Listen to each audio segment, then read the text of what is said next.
Yeah, I don't know. I really enjoy collaborating with VTubers and talking to them. I think mainly from the aspect of like, you know, I don't particularly care about the character themselves or who they're playing. Yeah.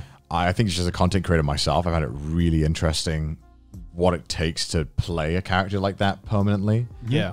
And it's normally, you know, when you talk to the VTubers, if I talk to them offline, you know, you normally get some really interesting bits of information just about how, you know, how they like prepare or how they think about it. And I just find that really fascinating.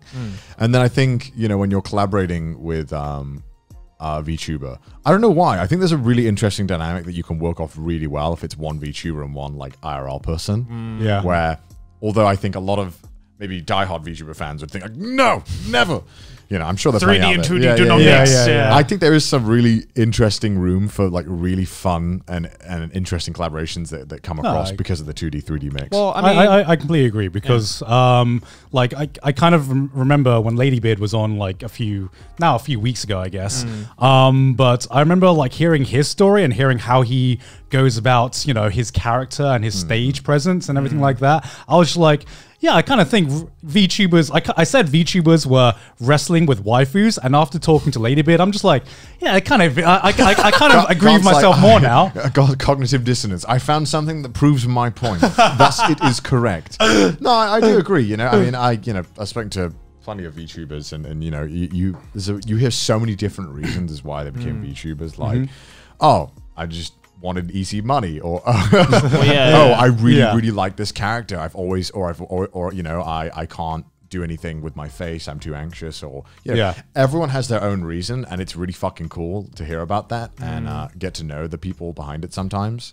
Yeah, I feel though, like especially recently, like you know, maybe still in Japan, there might still be that thing of, oh, you know, 2D and 3D shouldn't mix, you know, like an IRL and VTuber should never do stuff together because it breaks the immersion, blah, blah, blah. But I feel in the West, especially recently, I feel that idea is slowly starting to fade because, especially, you know, if we look at like VShojo, right? Like they're doing a lot more like collaborations with IRL streamers. Like Nyanas did that whole thing where they did a tour of Japan, right? And that was IRL. And I think just yesterday, as of this episode, Anthony Padilla did like I spent a day with VTubers. They had like a bunch. We actually had they actually had a clip of Trash Taste of the Cali episode on. Oh really? On that video, and I just feel like at least in the West, you know, there still might be a lot of like diehard VTuber fans who don't want that illusion to be broken or whatever.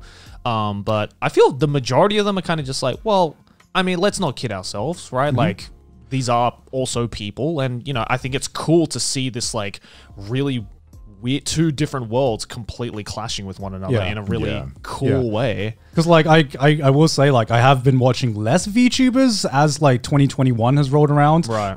Part of the reason of that is that anime has gotten really good again, so I've just had less time. But sorry, unscripted waifus. Back to the scripted ones. Back to the scripted ones.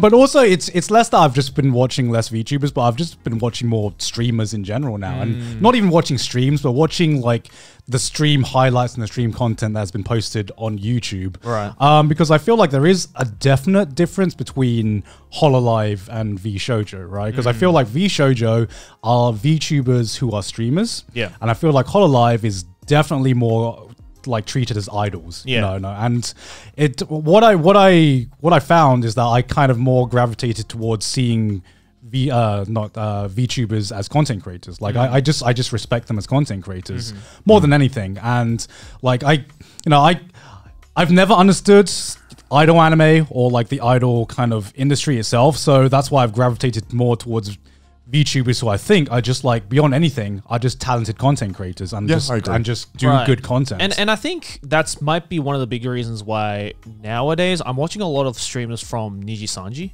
because, again, like, it's not so much, they kind of treat their VTubers, again, like streamers, like actual content creators, because they're not really seen. I'm sure there are people who view Nijisanji VTubers as idols, quote unquote, but I feel, just been in like a lot of live streams of all sorts of different Nijisanji creators, they're definitely a lot more just people, or like streamers and content creators who are just here to have, you know, just shoot the shit and just have a fun time. And like, again, like, I feel there's like a different type of enjoyment to that, as well as, you know, how Hololive is kind of seen in that sense. And like, I'm not saying one is better than the other personally, but I just think it's like a really interesting dynamic because people just think, oh, if you're a VTuber, you're immediately like Hololive, or you're immediately like VShojo. Like, you're just kind of thrown into this like single basket of you are this type of content creator with this type of fan base. When in reality, it's very, very different depending on how you, I guess, treat your character. Yeah, it's kind of weird. You know, even in Hololive, even in the Hololive agency itself, there are like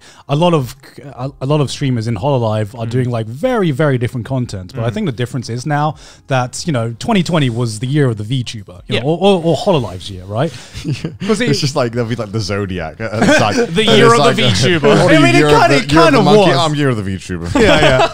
I mean, 2020 was the year of the VTuber. Yeah, I definitely feel like the hype is, you know, I mean, obviously the viewership's still there, but I think that the craze that was there, the growth, slowed it's definitely going to be harder to grow as a VTuber, even in an agency like Hololive now, because there's so much competition out there. It's like the gold rush is already like the golden age is kind of over, right? Yeah. And I think this year has really, for me, separated like VTubers, not just VTubers, but streamers who are doing like really, really interesting content and just interesting ideas versus, you know, a VTuber who, you know, doesn't put as much thought into their content maybe and just I was trying to find a nice way to word that, but the good ones from the bad, is that what you're trying to say? Not the good ones from the bad, but just the ones who, the stronger ones, the ones who really view this as like as content and just like as an entertainment platform, and not just as like a gimmick, right? Yeah, exactly. Because I feel like the gimmick part is over now.